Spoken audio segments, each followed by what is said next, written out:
ከተማው ከሚበላው በቀር የሚጣል የለም።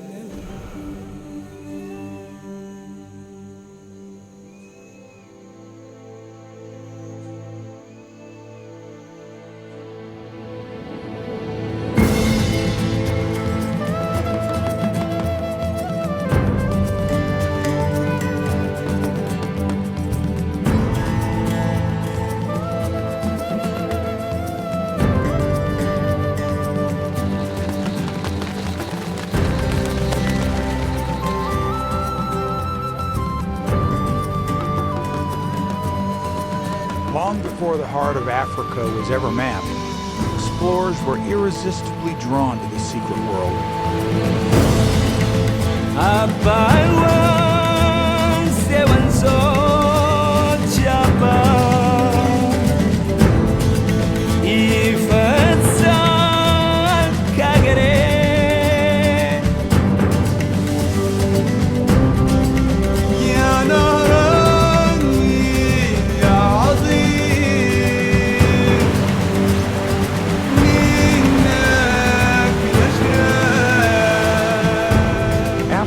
Greatest secret of all, for thousands of years, was the source of the world's longest river, the Nile.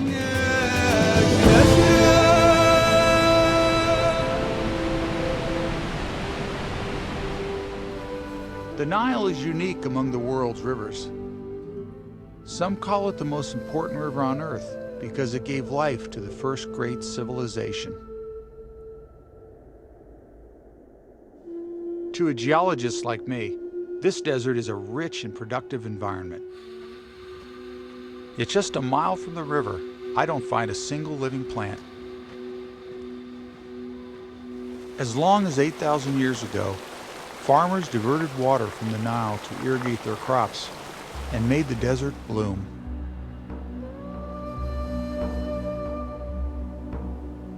Without the Nile, there would have been no Great Pyramids, no advanced civilization with all its innovations in language, art, and astronomy.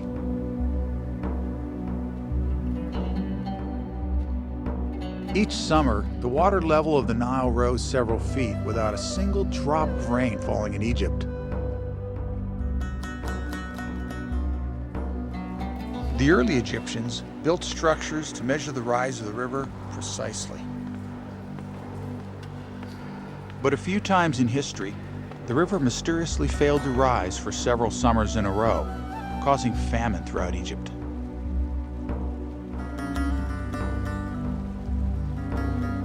Every year, the farmers watched the river and wondered, where does all this water come from? This was the Nile's first great mystery.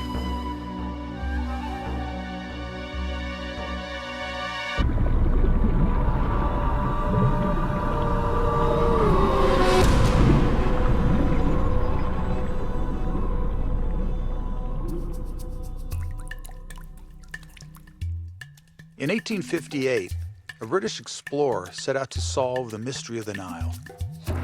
He proclaimed Lake Victoria the one true source. There was one minor problem, though. He was wrong. Lake Victoria contributes only a fraction of the Nile's waters.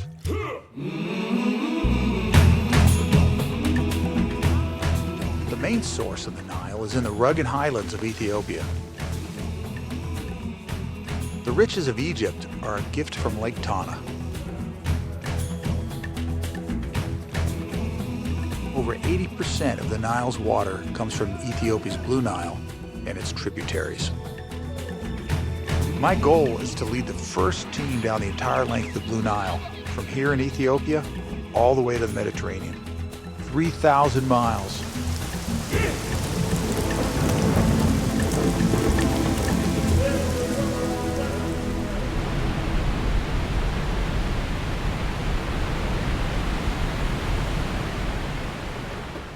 I've brought my team to Lake Tana for the expedition of a lifetime. We reached the Ethiopian highlands just in time to witness a Christian procession. I went for the first time to Ethiopia, and I trust Pasquale as our leader. Abuna Zerabruk. Yeah, he's one of the 9 scientists who came from Syria. Piccolo Abai. Gullo Abai, or Gilgel Watat Abai. Abai. Watit Abai.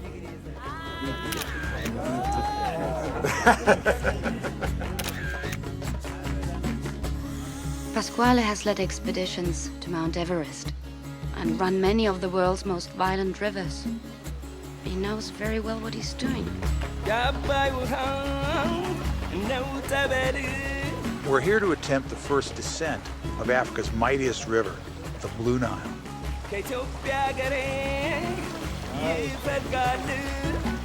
I've hired some Ethiopian boatmen to be our cooks, our helpers, and bodyguards. We'll be heading into territory few outsiders have ever seen.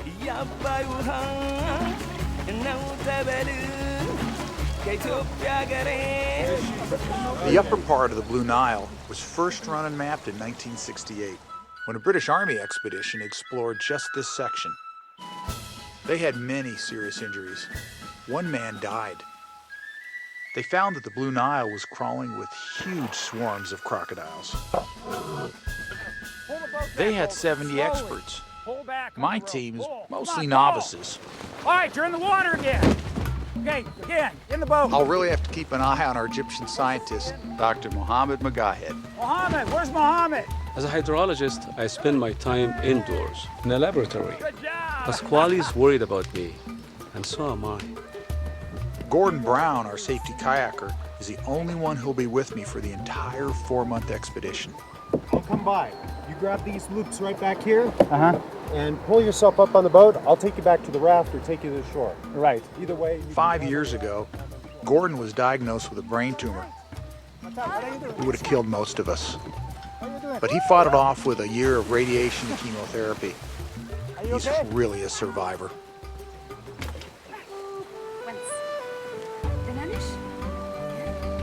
Saskia Lange is a journalist from Spain. She's writing an article about religion along the river. The river travels through areas with no roads, so I'll be able to study indigenous people. People I could never meet any other way. Thank you very much. Miriam Siko is our team's archaeologist. Here in the holy city of Lalibela, the Ethiopians dug down 40 feet into bedrock.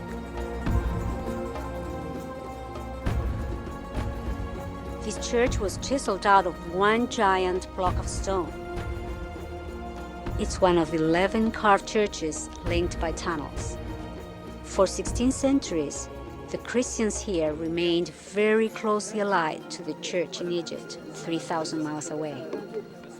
I wonder how the Nile kept that connection alive.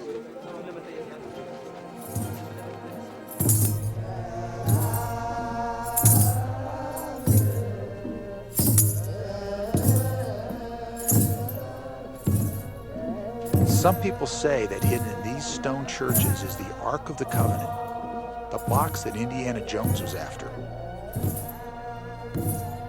The Ark contains the tablet engraved with the 10 Commandments, the actual tablet given to Moses. Is it really here?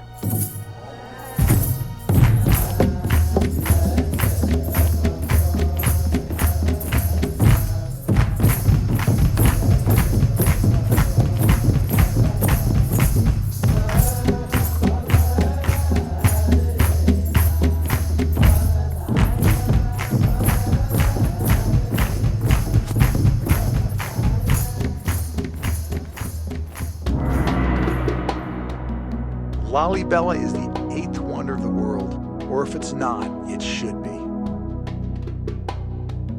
Just as the Christians in Lalibela carved magnificent churches out of solid rock, the Blue Nile River has been carving this huge canyon through the highlands of Ethiopia, which the British named the Grand Canyon of Africa.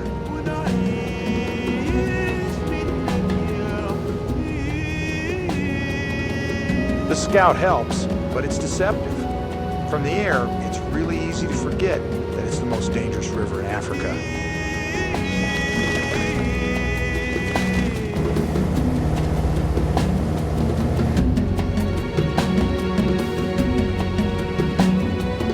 نشرب ونعيش منك يا لا لا لا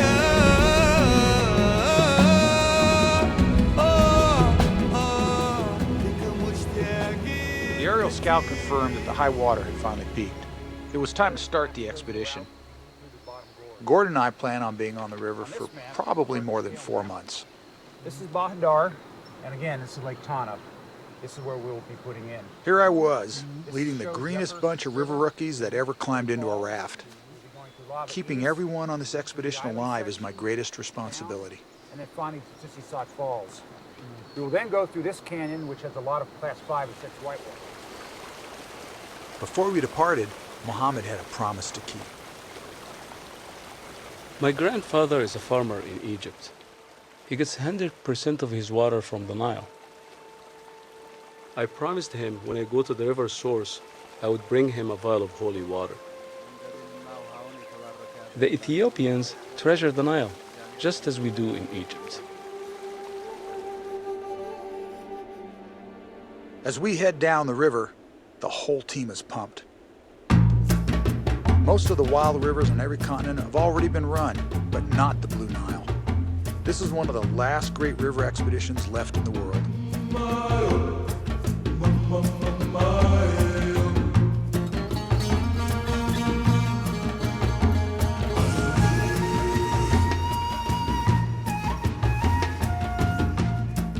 No one has ever succeeded in running this entire river from source to sea. All those who've tried it have either died or given up.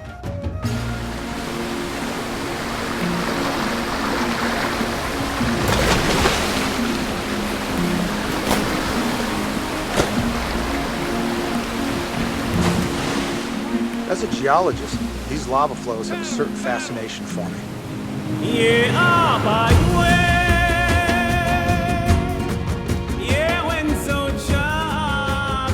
Lava flows like this one pinch the river together, forcing all the water through a narrow channel, creating huge rapids.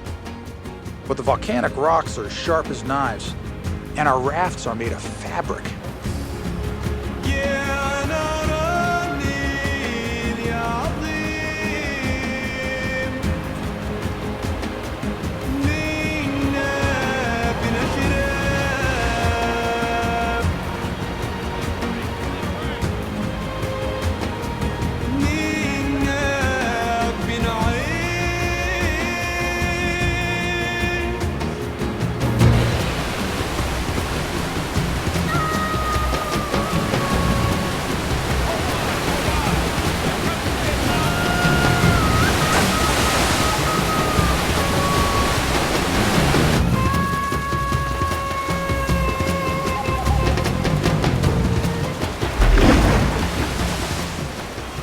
This was Muhammad's very first swim in the Nile. I kept a close eye on him. There's a fine line between an exciting rapid and a deadly one. The rafts are really heavy, so when the river gets too deadly to run, we send one raft through empty, and then we portage the rest of the gear.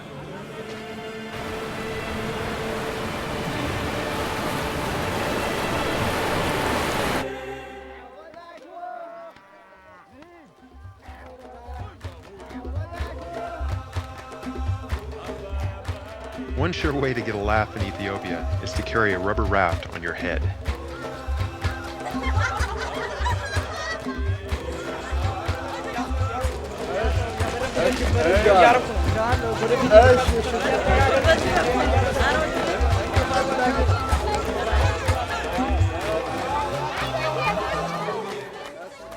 The Ethiopian highlands were once carpeted in thick forest, but just in the past 30 years, the Amhara tribe have cut down 90% of the trees to make charcoal for cooking fuel. This has changed the entire watershed. The Blue Nile carries lots of volcanic minerals that used to nourish my grandfather's fields in Egypt. I test for the salinity because the rising salt content of the Nile is destroying our farmland.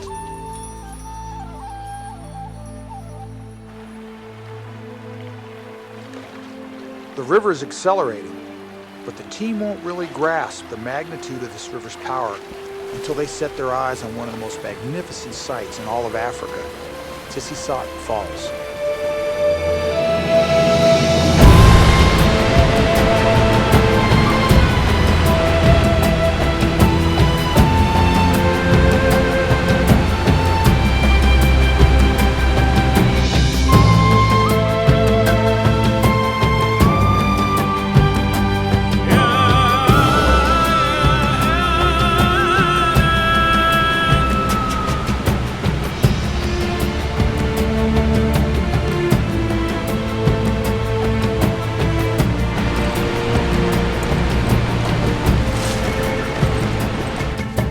Gordon's a bit of a cowboy. He's got his own style of doing things. I told Pasquale I was going to run every inch of this river. Now he knows I'm serious.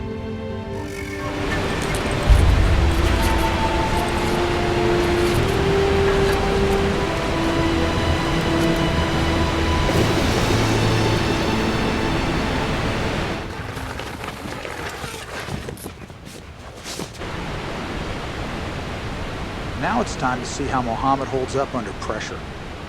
He's never been on a rope before. Don't worry, okay? Good.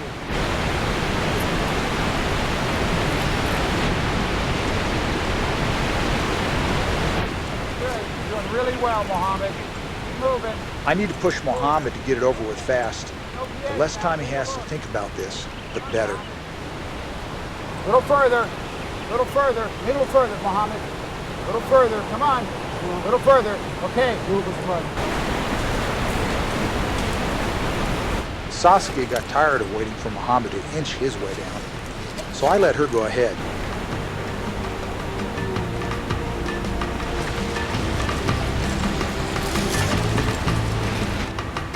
This isn't really fair. When I signed up for this trip, Pasquale asked me if I could swim. He never asked me if I could fly. Mohammed didn't score a lot of style points, but he showed me some courage. I think our city boy is starting to toughen up.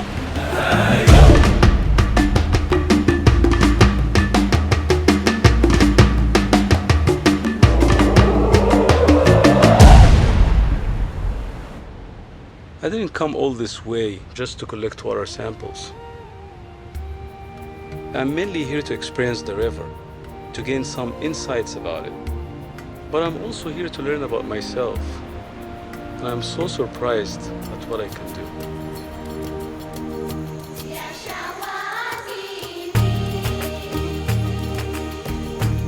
These people, the Amhara, hike a long way down to the river to tend their crops. But otherwise, they shun the river as a dangerous place. They're kept away by bandits and malaria.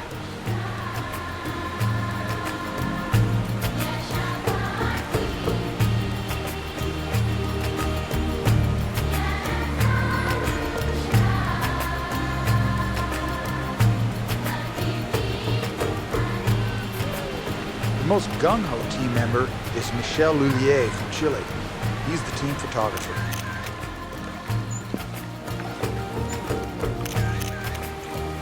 I love Ethiopia. I admire the gentle dignity of the people. They enjoy what they have. I just hope my photos can capture their spirit.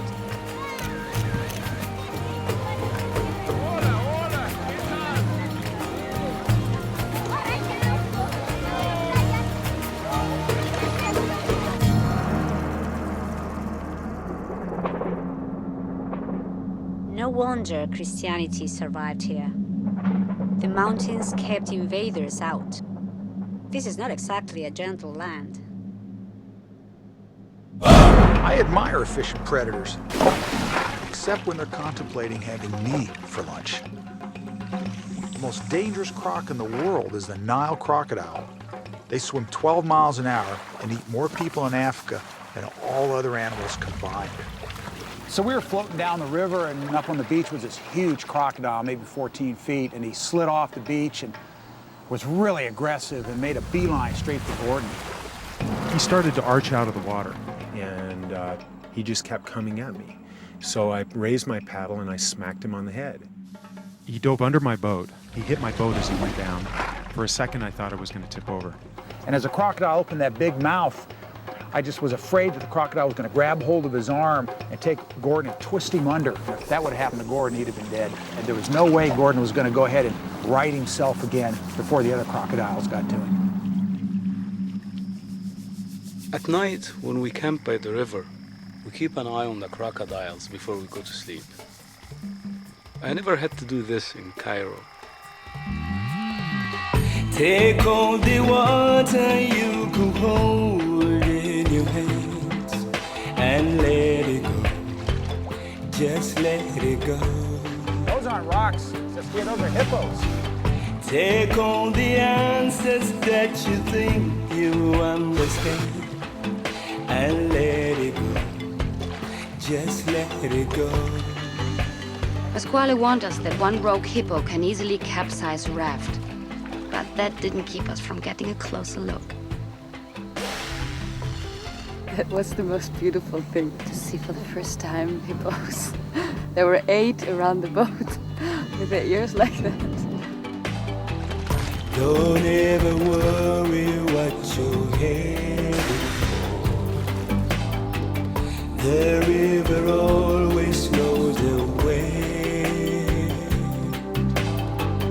We'll be forever drifting in between tomorrow and yesterday.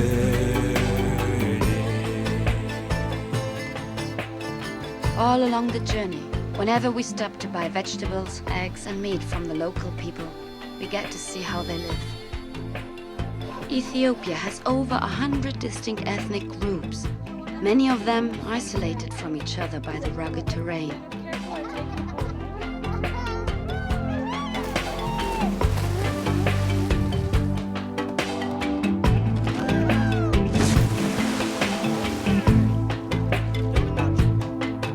And let it go, just let it go. Over 200 million people depend on the Nile, and that population is projected to double in the next 25 years. Can the Nile support all these people? For over 1,000 years, whenever Ethiopia threatened to dam the Nile, the Egyptians took that threat seriously. If the river were diverted, Egypt would die. Who owns the water in the Nile? I went off to explore a little side channel, and next thing I know, I was getting shot at. I ducked behind some rocks, trying to get any cover I could. Probably 5 shots came across the river. I thought, well, this could be it. You know, my only real hope is to get down the river. I heard gunshots. In these remote canyons, local bandits called Shifta have robbed and killed at least 4 people on previous expeditions. Gordon had been gone for over an hour, and I couldn't see any sign of him. I knew I couldn't stay there for very long. I had to paddle out and go downstream. I knew if I stopped, I'd be an easy target. That night, I had a long argument with Gordon. I can't let him go off on his own like that because we're approaching the longest stretch of whitewater I've ever attempted in my life. Flipping a raft in huge whitewater can be fatal. People can drown in a hurry if they hit their head on a rock or get snagged underwater. On earlier expeditions, at least 6 people have died in this one section alone.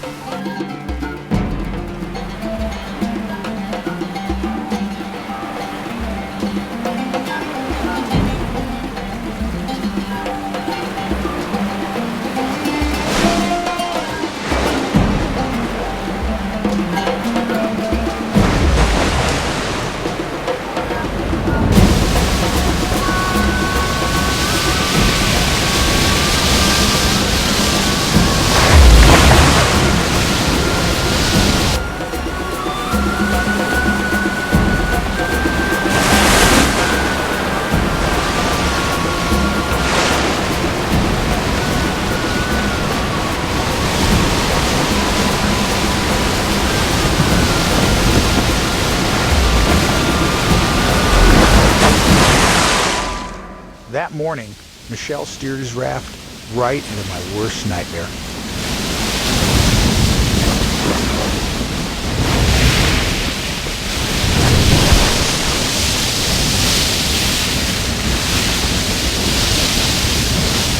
I did a perfect flip. Everybody, the three of us, went into the water.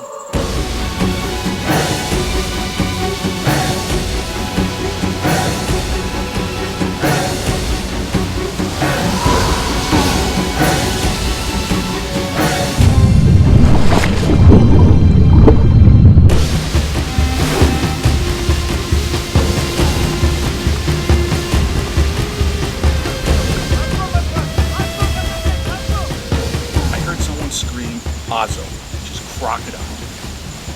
And I'm thinking, oh my God, there's a crocodile in the river. And this was the first time on the entire expedition where I could actually feel the hair go up on the back of my neck. We knew there could be crocodiles around it. Usually they wait in the rapids so they can catch the fish which go through the rapids. And we were big fishes. Everyone in Michel's boat is lucky to be alive. We'll be able to come down and go through here, but I think it's safe. Yeah, I don't know. The run out isn't too bad. So. No. They are by way, millions of Java. They are by way, Ethiopia.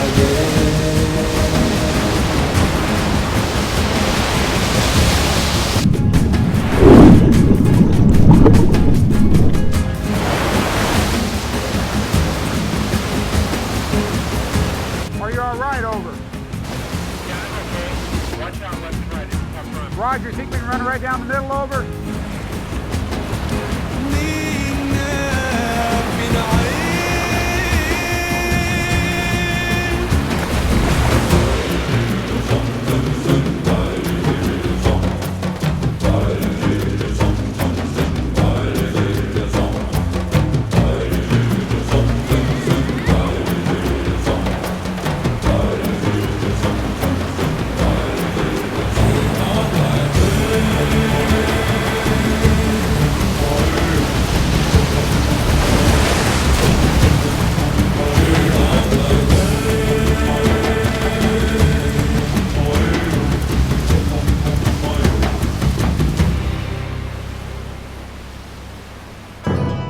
That night, we camped right at the border of Sudan.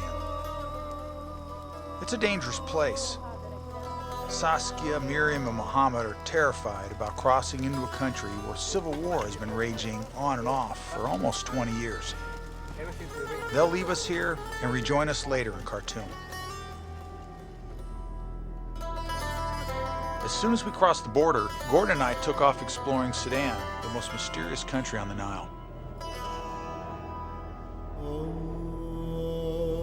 The Sudan is cloaked in secrecy behind the veil of Islam. When we came across a camel market, we were a little bit apprehensive at first, but we decided to go for it. How often do you get to bid at a camel auction?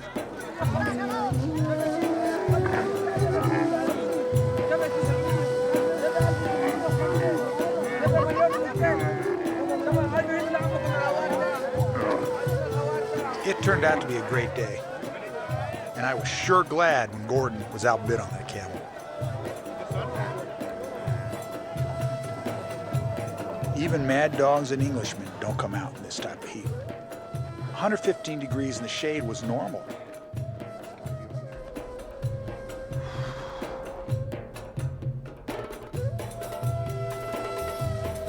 Here in Khartoum, the capital of Sudan, the two rivers converge. The White Nile comes in on the right under the bridge to join our much larger Blue Nile.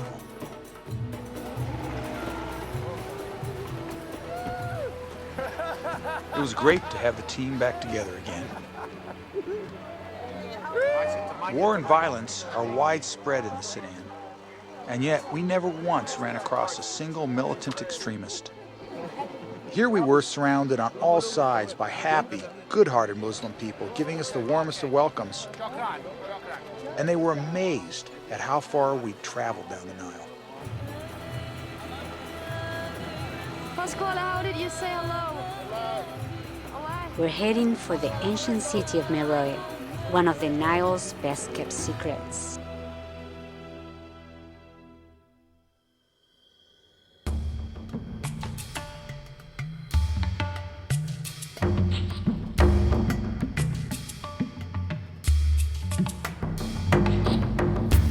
لي فيك شجون وأمنيات وأحلام أغنيات ولحوم في الصبا وغرام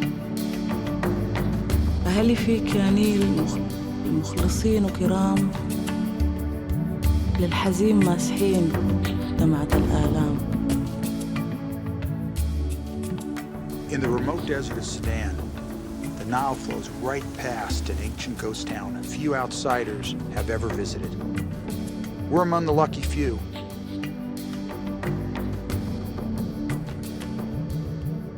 The Nubians ruled this region of the Nile for over 1,000 years.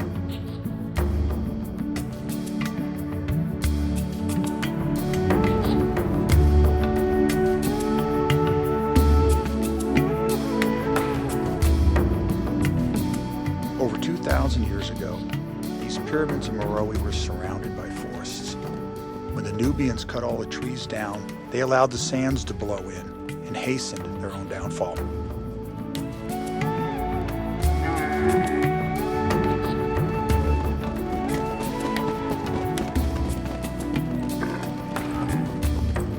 I feel the loss of a great civilization and the loss of the forests. The systems that support life are so fragile. If we don't nurture them, they turn to sand and dust.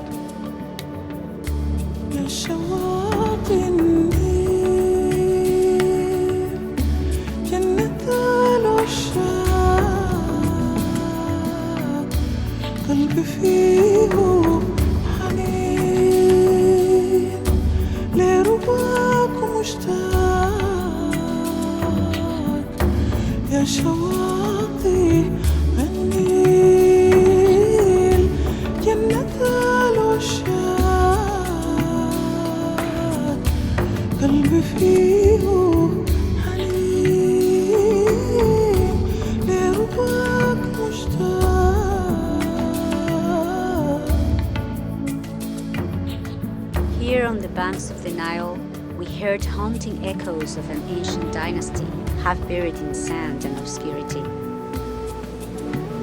Why, when the Egyptian pharaohs are so revered, do the Nubians still languish in the shadows of history? It's the greatest mystery we've encountered along the Nile. Sudan proved to be full of surprises. The friendliness of the people, and the haunting beauty of this lost kingdom, the Kingdom of Kush.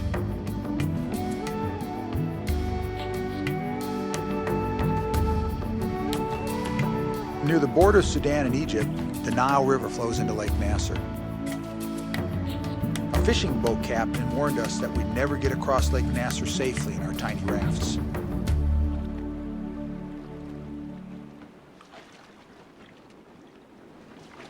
To make up for lost time, I decided that Gordon and I should keep crossing Lake Nasser by night on our own. Big mistake. A huge windstorm came up out of nowhere.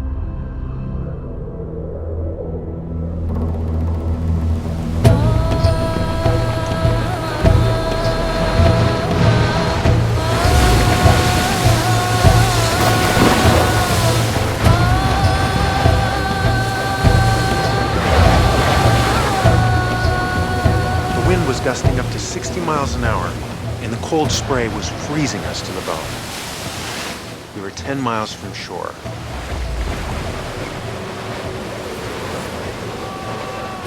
If a big wave knocked us overboard, there'd be no way for anyone to find us, and we'd die of exposure.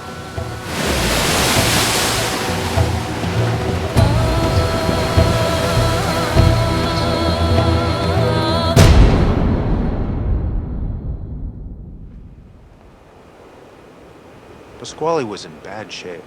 I was afraid he wouldn't make it. We're all very tired. We're very tired from the wind and the sun on our faces and the water.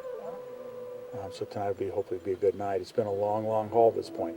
This has come down to the grind. It really has come down to the grind. I was battling a relapse of malaria. I had chills, fever, and I was just totally exhausted. I was sore, I was sick. We hated to give up our dream of running the Nile, but it just wasn't worth dying for.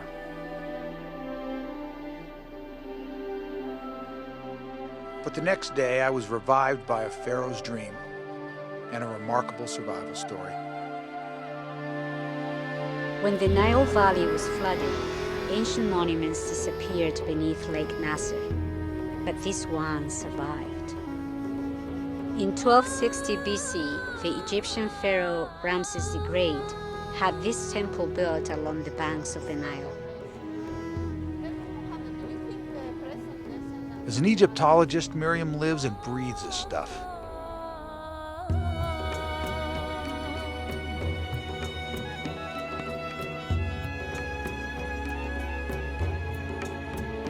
"40 years ago, the new man-made lake was about to flood this temple.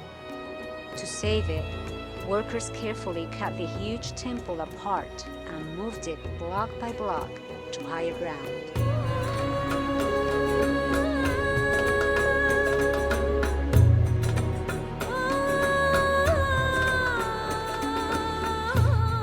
Moving this temple was a heroic effort. If they can pull that off, Gordon and I could finish what we set out to do. The ancient Egyptians studied the stars and used that knowledge to create the first accurate calendar with 365 days a year. The temple was perfectly lined up with the sun.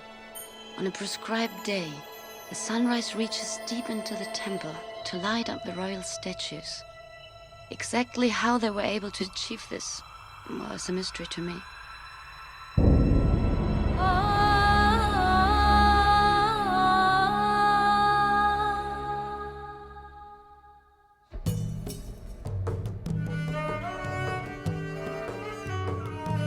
My Egyptian ancestors once had two things to fear from the Nile: too much water and too little.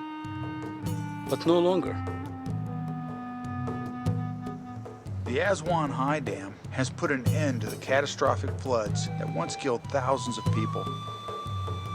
But the dam is a mixed blessing because the summer floods no longer enrich the farmland. They no longer leach salts out of the soil.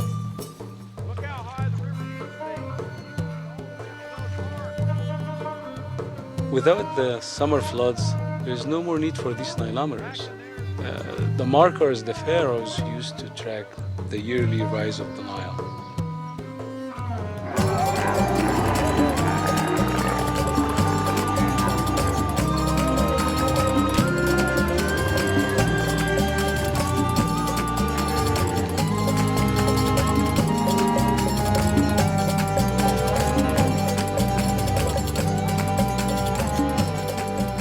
A ride to an abandoned Christian monastery just a few miles from the river, where Miriam found an unexpected link between religion and the Nile.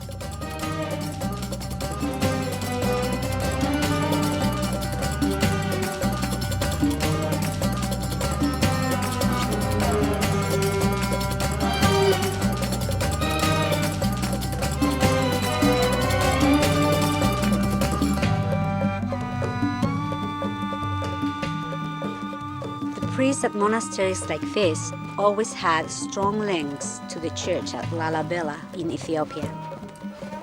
When the Christians here were in danger of being wiped out by the Muslim majority, the Ethiopians upriver threatened to block off the Nile, and the threat worked.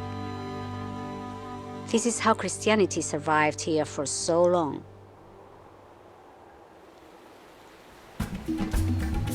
Miriam told us how the pharaohs felt blessed by nature and God.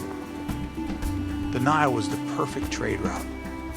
The trade winds carried the sailboats upriver, and then the river's flow brought them back down again. This turned the Nile into a river of gold.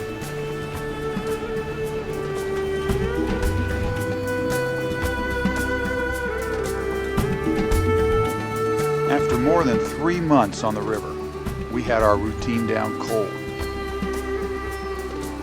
Stop, unpack the boats, make dinner, put the tents up, eat, take a shower, go to sleep, wake up, pack the boats. It's every day, day after day, day after day, day after day. I first saw Luxor as a boy, yet after visiting the source of the Nile, all this looks different to me. For 3,000 years, Egypt was ruled by pharaohs like Ramses the Great and the female pharaoh Hatshepsut. The Nile turned them into living gods. No wonder they worshipped the river. It was 115 degrees when Miriam took us to the Valley of the Queens, where we visited the tomb of Queen Nefertari, the favorite wife of Ramses the Great.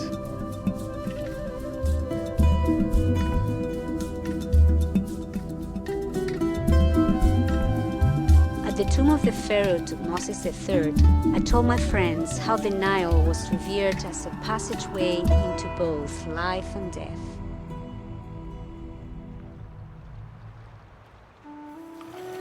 And for me too, this has been more than a river trip. It was like an inner voyage. It did change me. Reaching Cairo was a milestone. After months of sand dunes and mud huts, the city dazzles me like some fabulous mirage.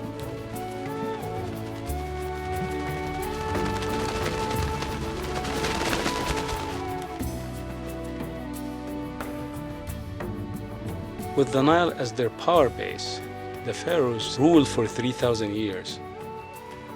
Their dynasties are long gone, but the river's spiritual power remains.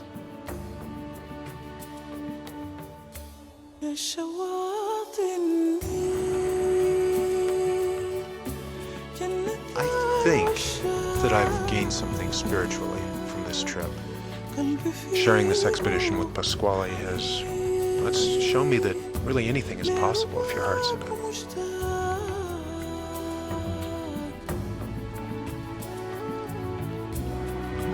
After 4 long, grueling months and 3,000 miles, we finally made it to the Mediterranean. I can't believe it. We're the first people in history to go all the way from source to sea on the Blue Nile.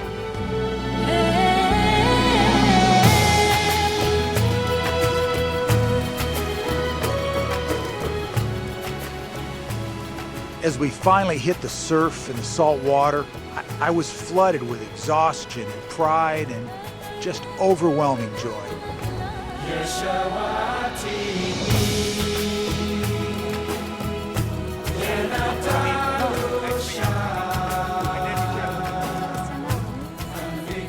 The river connects people. The lucky necklace from a Christian girl in Ethiopia brought me new friends all along the Nile. The times that meant the most to me are the simple, everyday encounters with people along the river.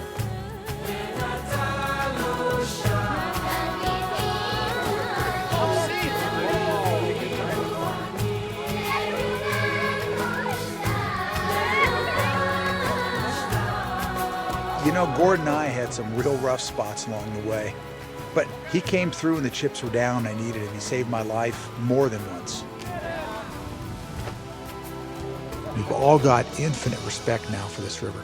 You know, we realized that when we finally stepped on the beaches of Alexandria, our final destination.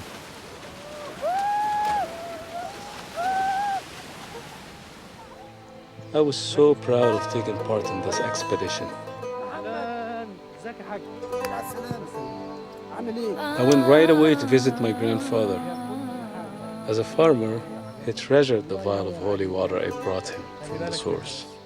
A Muslim girl in Alexandria admired my necklace. What luck. People of many cultures share the river, a lot of them in conflict, but most of them in harmony. Our friends in Ethiopia, Sudan, and Egypt follow different religions, yet they all draw spiritual sustenance from the river.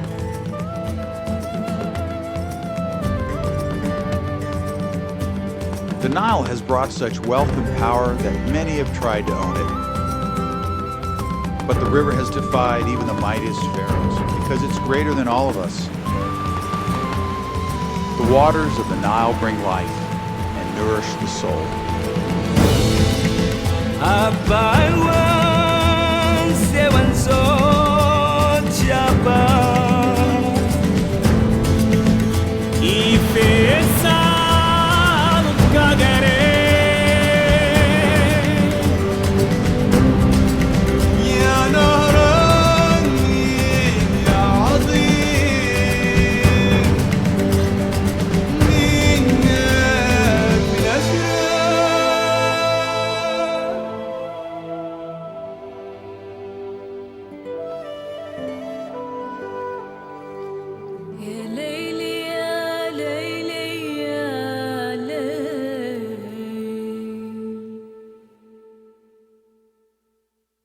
Yeah, by word, yeah, when so chaba, yeah, by word, Ethiopia.